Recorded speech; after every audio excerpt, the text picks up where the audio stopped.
제가 일주일 가운데 찬양을 2번 들어요. 주일날에 우리 재단에서 찬양을 듣고요. 토요일날에 핵심 가서 핵심 성가대 찬양을 들어요.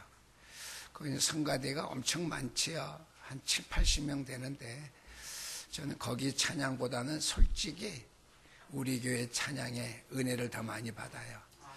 거기 찬양은 좀 답답해요. 성전이 그 인원수는 많고 웅장하게 뭐 오케스트라하고 하는데 저하고는 조금 안 맞아요. 제 체질에는요. 근데 우리 교회 성가대는 모든 것에 비해서는요 은혜가 되고요, 힘이 되고요, 또 그렇습니다. 우리가 기도할 때마다 장로님이 기도하셔 평상시에 성가대원들 또 반주 주의하시는 분들에 대해서 여러분들이 기도해 주시고요. 거기에 대한 귀중함을 우리가 알아야 됩니다. 하나님의 은혜가 아니면 살 수 없는데 그 배후에는 뭐예요? 믿음이 있기 때문에 하나님의 은혜로 살아가게 되는데 그 믿음은 하나님의 말씀을 들으면서 나오는 것이죠. 근데 하나님의 말씀을 아무거나 들으면 안 되겠고요. 또 하나님의 말씀을 아무거나 전하는 그러한 교회에 있으면 안 되겠죠. 오직 복음만 말하는 그곳에서 여러분들이 말씀을 듣고 은혜를 받기 때문에 저와 여러분들의 믿음이 건전하고 온전할 수 있다고 하는 것을 우리가 또 기억해야 될 줄 압니다. 오늘 우리가 에스겔서의 말씀을 듣다가 이제 37장까지 왔어요. 중간에 여러 장을 빼먹었는데요. 에스겔서 1장에서 24장까지 다 보지는 않았지만은요. 하나님께서 이스라엘의 멸망에 대한 예언을 여러 가지 비유로 말씀한 말씀이에요. 근데 여러분들이 잘 이해 못하겠다 그런 생각 가지고도 이렇게 말씀들 하셔야 맞는 말이에요. 근데 그거는 거짓말이에요. 기도하는 거 보면은 말씀을 다 아시고 기도하시거든요. 제가 또 이제 다락방 할 때에 물어보면은 말씀을 다 잘 아셔요. 근데 생소한 거죠. 우리가 복음 메시지만 듣다가 구약에도 가장 어려운 예언서 에스겔서에 와서 그 말씀을 가지고 구원사적, 구속사역적인 입장으로 말씀을 푸니까 말씀 줄거리는 아는데 그 가지들이 생소해요. 그렇죠? 복음은 같기 때문에 내용은 다 이해하시는데 생각하기에 좀 피곤하고 복잡하고 새로운 것들이 많이 접하니까 좀 그렇죠. 생소하죠. 그러나 왜요? 줄기가 복음이기 때문에 들으면 되고요. 에스겔서 25장에서 32장까지는 제가 설교를 안 했는데 안 한 이유는요. 주변 국가들에 대한 하나님의 심판에 대한 말이에요. 그래서 알아야 될 것은 구원받은 백성들이 우상 숭배하며 죄를 질 때 하나님께서 그 죄를 간과하지 아니하고 돌아오도록 촉구하셔서 채찍질을 하지만 믿음의 백성들을 여러 가지로 압제하고 핍박하는 데 사용되었던 그런 주변의 국가들, 하나님을 안 섬긴 나라는 어떻게 해요? 완전히 역사상의 지구상의 이름이 감추어지도록 멸망당하고 만다고는 사실을 여러분들이 기억해야 돼요. 오늘은요, 이스라엘에 대한 심판의 예고, 예언에 관한 말씀 다 끝났고요. 오늘은 저와 여러분 잘 아는 말씀이에요. 에스겔서 33장에서 마지막 48장까지는 이스라엘 민족의 회복과 축복에 관한 메시지가 기록되어 있어요. 그러니까 여러분 이제 날개 좀 펴고 이스라엘의 회복에 관한 그런 좀 능력 있는 그러한 말씀을 듣겠구나 기대하셔도 되는데요. 오늘 첫 번째가 에스겔 37장에 있는 말씀 본문이지요. 오늘 본문은 교회에서 또는 그리스도인들이 비교적 잘 알고 있는 말씀이에요. 뭐라고 말하죠? 에스겔 골짜기의 마른 뼈들. 그 정도는 알고 있어요. 드디어 여러분들이 어떻게 어려운 부분들을 쭉 말씀을 듣다 오늘은 어떻게 에스겔 골짜기의 마른 뼈들에 관한 거기 부활에 관한 말씀을 듣게 되었습니다. 오늘은 에스겔 골짜기의 마른 뼈들의 상태를 통해서 하나님의 심판을 받아서 멸망하게 된 유대 민족의 모습을 우리에게 조명해 주고 있는데, 조명해 주는 데에는 이유가 있다고 하는 것이죠. 마른 뼈를 가지고 죽은 질비한 그 죽음 가운데에서 하나님께서 그냥 그들을 묵과하고 지나치지 아니하시고, 그들을 보시는 하나님의 시선, 하나님의 생각 어떠하셨는가 하는 것을 우리가 말씀의 음성으로 들어야 됩니다. 그래서 오늘 늦게 오신 분들이 많지는 않지만 몇 분 돼서 찬양을 같이 못 부르는데요, 그의 생각, 우리 하나님의 생각은 어떠한지, 거기에 대해서 우리가 신령한 찬미도 불렀고 어서 돌아와오서 그러면서 오늘 182장 찬양도 불렀지만은 하나님 우리를 대해서 원하시는 바에 대한 찬양을 우리가 함께 불렀습니다. 함께 다 부른 사람 어떻게, 우리 장로님이 기도하신 바에 어떻게 성령 충만한 사람들이겠죠. 그래서 유대 민족의 모습을 조명해 보여주고 있습니다.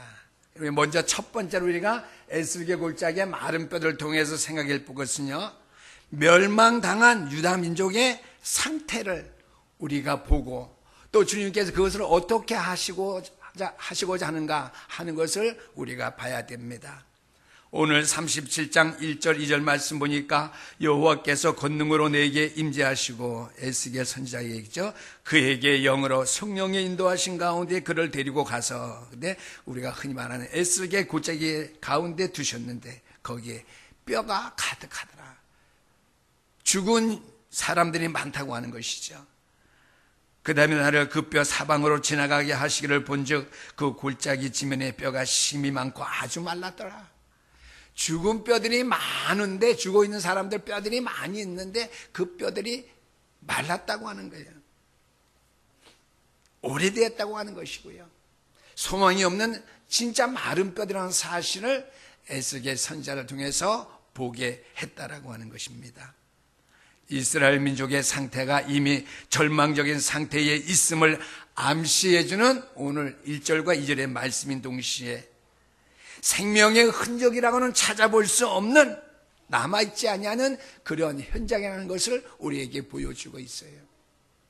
우리가 오늘 이 말씀을 들을 때 우리가 살아가는 세상 마음껏 먹고 마시고 살아가고 있지만 에스겔 골짜기의 마른 뼈들과 같이 삶이 무의미하고 생명이 없고 소망이 없고 에스겔 골짜기의 마른 뼈들과 같은 인생들이 이 땅에 있다고 하는 것을 우리가 알아야 됩니다.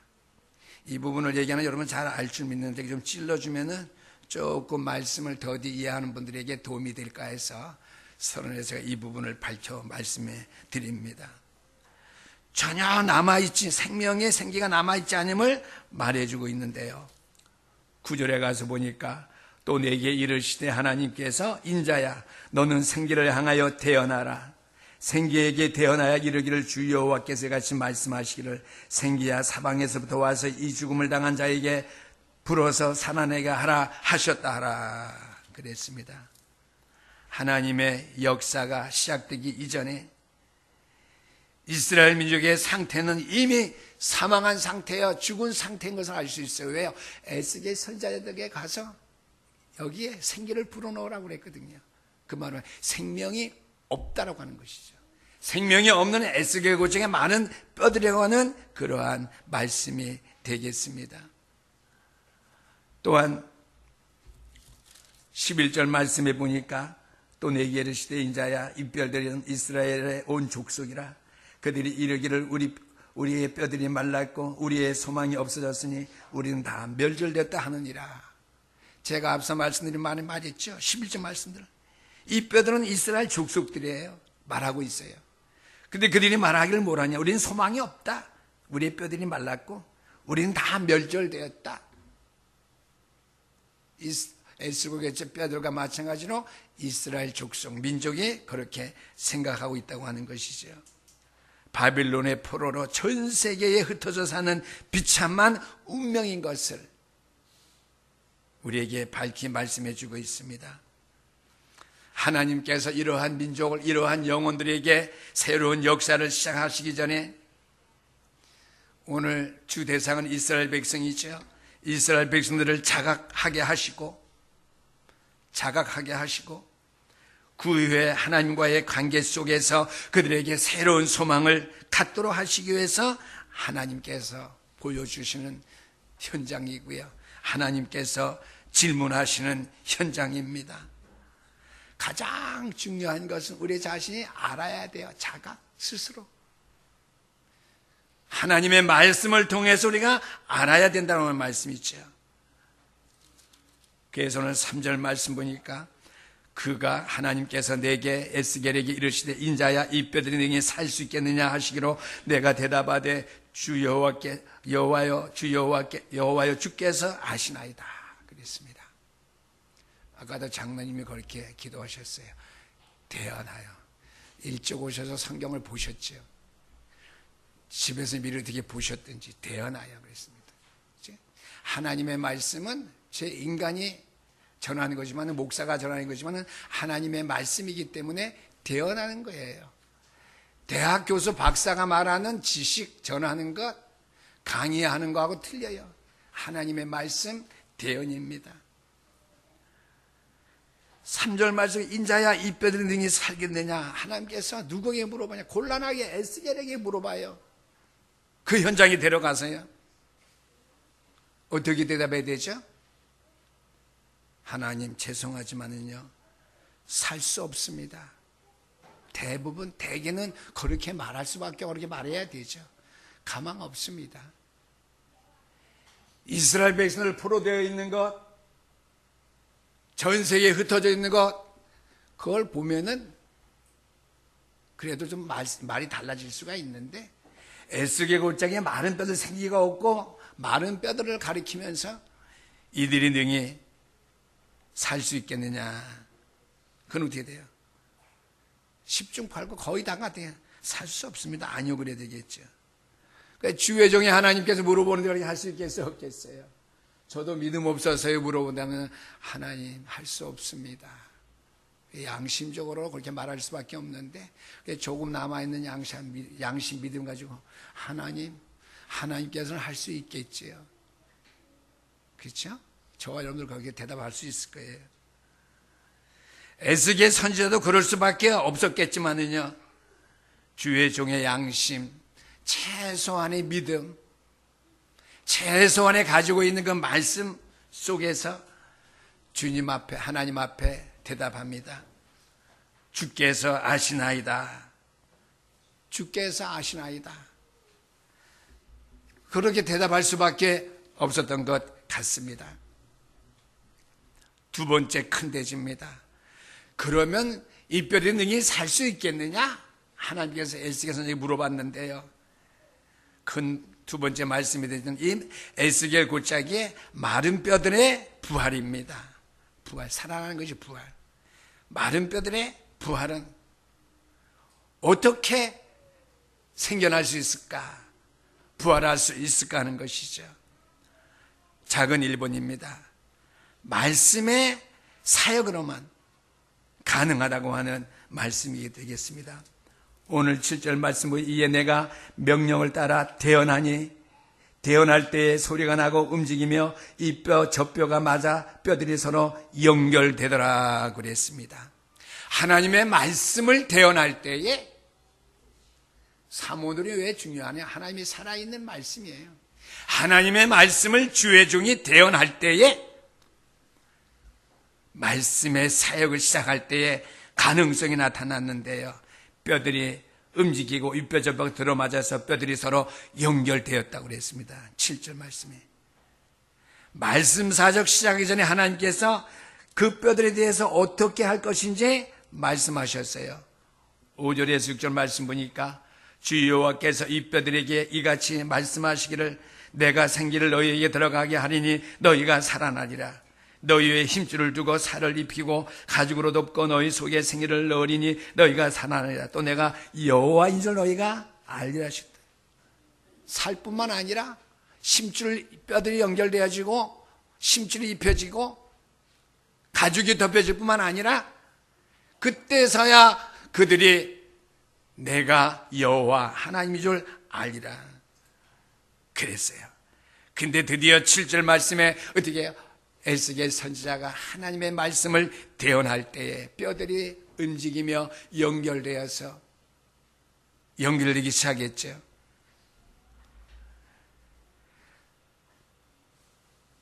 그 다음에 8절 말씀 보니까 9절 말씀 보니까 내게 이르시되 인자야 너는 생기를 향하여 태어나라.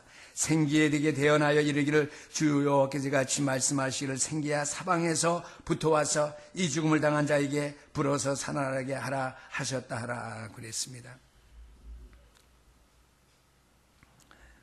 오늘 7절 8절 말씀 9절 말씀 제가 좀 오버한 거고요.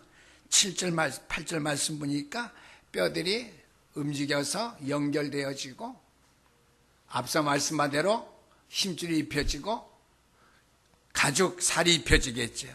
이것이 1단계의 부활입니다. 말씀을 통하여 이제 하나의 사람으로 형상을 갖추어지게 되었는데요. 그러나 아직 생기에 대한 언급은 없습니다. 두 번째 부활의 2단계 역사는 무엇이냐? 두 번째입니다. 성령의 사역으로만 가능하다고 하는 것이죠. 완전한 부활은. 첫 번째 부활은 말씀의 사역으로 뼈들이 연결되어지고 힘줄이 피고 살이 굳어지고 사람의 모습은 갖춰질지 모르지만 그 속에 영혼이 없다고 하는 거예요. 생기가 안 들어갔다는 말이죠. 두 번째로 성령의 사역으로만 가능한데 9절 10절 말씀입니다. 9절 말씀 이 죽음을 당한 자에게 불어서 살아나게 하라 하셨다 하라. 이에 내가 그 명령대로 태어나였더니 생기가 그들에게 들어가며 그들이 곧 살아나서 일어나 서는데 그렇게 큰 군대라 그랬습니다. 숫자가 많았다고 하는 것이죠.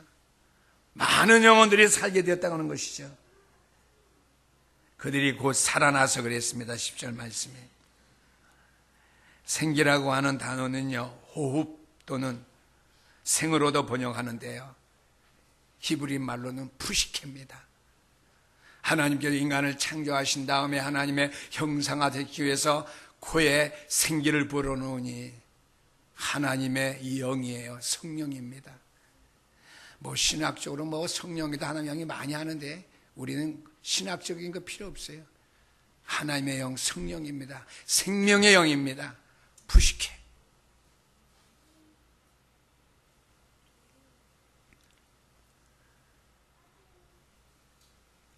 호흡 영어로 번역할 수 있는데요. 14절 말씀입니다. 내가 또 내 영을 너희 속에 두어 너희가 살아나게 하고 내가 또 너희 고국 땅에 두리니 여호와가 이 일을 말하고 이룬 줄을 너희가 알리라. 여호와의 말씀이니라. 하나님이 하신 것을 그들이 이제 알게 된다고 하는 것이죠. 에스겔서는 37장 14절 말씀은 여러분 조금 짐작할 거예요. 우리가 많이 암송하던 말씀하고 좀 비슷한데 뒷부분에 나옵니다. 14절 말씀에 보니까 성령이 그들에게 들어가서 임하니까 그들이 곧 살아난 것을 볼 수 있는데 어떻게 내가 또 내 신을 너희 속에 두고 14절 말씀이죠. 너희로 살게 하고 살아나서 큰 군대가 되었더라 그랬습니다. 말씀으로 사역했더니 사람의 형상이 갖추어졌습니다. 먼저. 그러나 그것만으로는 안 된다고 하는 것이죠. 성령의 역사가 있어야 한다고 하는 것입니다. 우리 인생에게는요. 그때에서야 살아있는 생명체가 될 수 있었고요. 큰 군대가 되어서 움직일 수 있게 되었다라고 하는 말씀입니다. 그래서 우리가 흔히 아는 바대로 육체가 중요한 것이 아니라 육체도 중요하지만 더욱 중요한 것은 영혼이라고 하는 것이죠. 육신의 것이 중요하지만 더 중요한 것은 생명이라고 하는 말씀이 되겠습니다. 그래서 우리가 오늘 기억할 것은요, 큰 세 번째입니다. 두 가지 차원에서의 부활입니다. 첫 번째 부활은 우리가 나가서 우리 목사님 첫 번째, 두 번째 부활이 있대요. 그렇게 말하면 큰일 나요. 제가 여러분에게 설명을 돕기 위해서요. 첫 번째는 육신적인 부활입니다. 12절 말씀. 오늘 12절 말씀 보니까 그러므로 너는 대언하여 그들에게 이르기를 주 여호와께서 이같이 말씀하시기를 내 백성들아 내가 너희 무덤을 열고 너희를 거기서 나오게 하고 이스라엘 땅으로 들어가게 하리라 그랬습니다. 12절 말씀. 여기에 무덤은 바벨론 나라입니다. 바벨론 땅에서 나와서 이스라엘 땅으로 돌아가서 고국으로 고토로 돌아가서 옛 땅을 회복하고 그들의 나라를 다시 수립하여서 민족적으로 회복을 이야기하고 있습니다. 이것이 육적인 차원에서 회복입니다. 인류 역사를 보고 1917년 발포 선언인데요. 영어로는 벨푸어 그러는데 제가 쭉 어렸을 때 들은 것은 고등학교 때 들은 발포 선언을 들었어요. 발포라고도 하기도 하고요. 벨푸어라고 해야 되는데 영국의 외무장관인데요. 1917년 1차 세계대전이 끝난 다음에 발포 선언으로 시오니즘, 이스라엘 백성들의 주의죠. 유다의 별, 시오니즘 사상으로 이스라엘 국가가 새롭게 흩어진 사람들이 1차, 2차 몇십만이 돌아와서 국가를 형성했는데 1948년 독립된 이스라엘 국가가 세워지게 되었다고 하는 말씀이 되겠습니다. 이것이 첫 번째로 육적인 부활입니다. 쉽게 말하면은 육체에 관해서 설명했지만 우리 육신적인 삶에 대한 회복을 말하는 거예요. 부활. 이스라엘 국가가 멸망의 자리에 있었는데 되게 영적으로는 회복 안 되었지만은 육적으로 포로된 삶에서 그 다음에 흩어져 살던 디아스포라 그 전 세계에 흩어져 있게 그 삶에서 하나님께서 그 육신적인 건 먼저 회복시켰다고 하는 의미에서 첫 번째는 육신적인 부활입니다. 두 번째는 영적인 부활인데요. 제가 아까 에스겔 3장 14절 말씀 37장 14절 말씀 읽어드렸어요. 내가 또 내 영을 너희 속에 두고 너희가 살아나게 하고 내가 또 너희를 너희 고국 땅에 두리니 여호와가 이 일을 말하고 이룬 줄 너희가 알리라 여호와가 말씀하셨느니라고 했습니다. 14절 말씀대로 영적인 부활인데요. 하나님은 이스라엘의 완전한 회복에 관심을 가졌지 육신적인 부활에 관심이 없다라고 하는 것이죠. 하나님께서는 육신적인 부활, 이스라엘의 부활, 고국 땅으로 돌아가는 것, 포로에서 나오는 것, 디아스포라에서 하나가 돼서 고국 땅으로 오는 것, 거기에 대한 관심은 있지만 하나님의 어떻게 해요? 완전한 관심, 가장 중요한 관심은 그게 아니라고 하는 것이죠. 영적인 부활까지 하나님이 원하시는 것이 우리 하나님의 관심사라고 하는 말씀이 되겠습니다. 다시 말씀드리자면 이스라엘이 하나님과 바른 관계를 맺고 영적으로 살아있는 그러한 민족이 되는 영적인 회복을 받는 국가가 됨으로 말미암아 237을 살리는 국가로 서게 되는 것을 하나님이 원하신다는 거예요. 237 모르면은요 제가 말 안 했어요. 물어봐요. 237이 뭐예요? 모르는 사람이 많을 것 같은데. 네, 김노미 권생이 혹시 모르면 지원이한테 물어보세요. 237이 뭐야? 물론 아시겠지만 제가 예를 든 겁니다. 물어보세요. 237이 뭔가? 복음의 흐름 그랬으면서 복음의 흐름 안 따라가는 사람 237이 뭔지 몰라요. 영적으로 그 민족의 회복됨으로 말미암아 237을 살릴 수 있는 답이 다 남았네. 그러한 어떻게 해요? 영적으로까지 부활하는 그러한 국가가 되는 것이 하나님의 관심이라고 하는 것이죠. 그 이전에 이미 하나님께서 말씀하셨어요. 에스겔서 36장 26절 27절 말씀 성경 촬영 오늘은 대배점 같이 읽겠습니다. 우리가 암송했던 말씀이에요. 그래서 하나님과 우리가 세밀하게 구기를 통해서 우리 교회는 앞으로 세길 갈 건데 아니 우리 교회는 세길 필요 없어요. 9길만 필요해요. 구원의 길. 시작. 또 새 영을 너희 속에 두고 새 마음을 너희에게 주되 너희 육신에서 굳은 마음을 제거하고 부드러운 마음을 줄 것이며 또 내 영을 너희 속에 두어 너희 율례를 행하게 하리니 너희가 내 규례를 지켜 행할지라. 하나님의 말씀의 규례를 따라서 세계 살리는 237 국가의 주역이 되게 하겠다고 하는 말씀이에요. 분명히 하나님께 영육간을 회복시킬 때에는 237 국가를 살릴 수 있는 주역으로 우리를 회복시켜 주는 원하시는 것이 하나님의 처음 관심이지. 잘 먹고 잘 사는 거 관심이 아니라고 하는 거예요. 여러분 잘 먹고 잘 살게 되기를 원해요? 그건 하나님의 관심이 아니에요.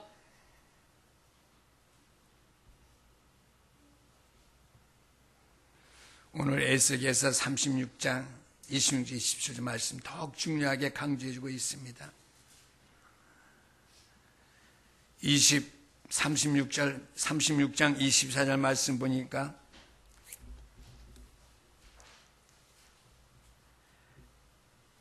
내가 너희를 여러 나라 가운데서 인도하여 내고 여러 민족 가운데서 모아 데리고 고국 땅에 들어가서 맑은 물을 뿌려서 너희를 정결하게 하되 곧 너희 모든 더러운 것에서와 모든 우상수에 너희를 정결하게 할 것이며 그랬어요.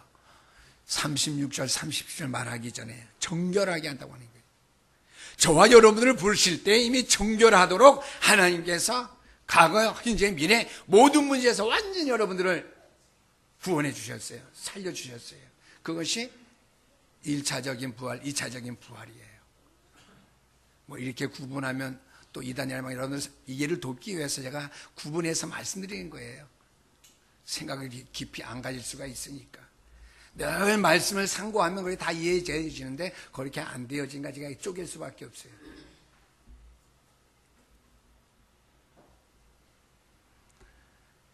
그래서 정치적인 회복을 말하고 있는데요. 바벨론 나라에서 이스라엘 땅으로 더욱 중요한 것은 오늘 26절 27절 말씀 이스라엘의 영적인 회복입니다. 에스겔 36장 26절 27절 말씀. 그럼 이 말씀을 우리나라에 적용시켜 본다면요, 하나님의 관심은 전인격적이고 포괄적인 관심사를 갖고 계시는데요. 우리 흔히 하나님은 영적인 일에만 관심이 있으시지 우리를 축복 안 해주시는 것 같아? 이렇게 생각하기 쉬워요. 절대 그거 금물입니다. 하나님께 육신적인 것, 사회적인 것, 정치적인 것, 지상적인 것 모든 것에 관심이 없다고 생각하면 안 돼요. 관심은 있으셔요. 그러나 그러한 관심 속에 여러분들이 축복받기를 원하지만 더 큰 하나님의 완전한 관심은 여러분들이 영적인 일에 깨어 있어서 정말 나라와 민족에 여러분이 어떻게 영적으로 봉사하고 믿음의 생활하고 있는가, 그것을 더 하나님께 관심사를 갖고 계시다고 하는 말씀이죠. 하나님께서 남북 통일에 관한 관심을 분명히 갖고 계셔요. 정치적으로 사회적으로. 그러나 더욱 중요한 것은 하나님을 잘 경외하는 민족, 나라가 되어서 하나님 앞에 영광 드러내는 그 모든 요소가 갖춰지기까지 하나님께서 육신적인 통일, 관심이 있죠. 1차적으로 영적인 관심 때문에 하나님의 때와 시간표를 아주 미루고 계신다고 하는 사실이죠. 개인에게 적용시켜 봅니다.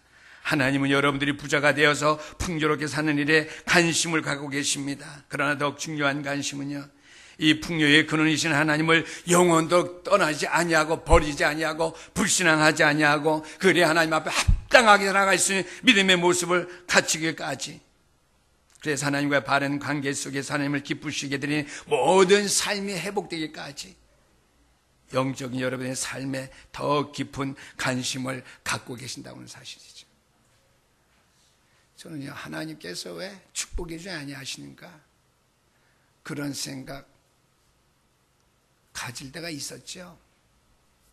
지금이 아니라. 근데 말씀을 통해서 알고 있었지만 오늘 이 말씀을 통해서 더 분명히 알아야 됐어요.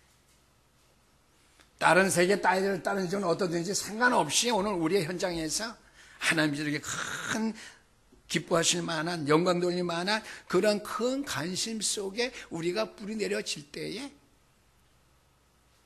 하나님은 그러한 관심 가진 우리에게 육신의 부까지 하나님께 허락하신다는 사실이죠. 결론의 말씀을 맺습니다. 우리가 말씀을 현장에 나가 전할 때에 그들을 살리는 것은 누가 하는 일이죠? 우리는 말씀을 대언할 뿐이지만 성령께서 역사하셔야 돼요. 성령 하신 역사이죠. 본문이 그것을 보여주고 있는 핵심이죠. 진리가 바로 그것입니다. 말씀을 우리가 대언했지만 성령께서 역사해야지 그 사람 속에 생명이 들어간다고 하는 것이죠. 그래서요, 에스겔서를 이렇게 볼 때에 쭉 제가 말씀을 전하는데요, 구약에 있는 모든 예언서의 말씀도요, 구속 사역적인 입장에서 쓰여진 말씀이에요. 하나님의 구원에 관해서 기록된 말씀이 예언서요, 구약에 있는 모든 말씀이에요. 창세기부터 말라기까지 하나님의 구속 사역에, 구원 사역에 관한 거예요. 그러니까 구원의 길이 중요한 거예요. 신약에만 해당되는 것이 구약까지 해당되는 거예요. 다 이루었다. 다 이룬 사실을 예수는 그리스도 인생의 모든 문제 해결자 끝. 다 이루신 사실을 날마다 알고 전하는 것이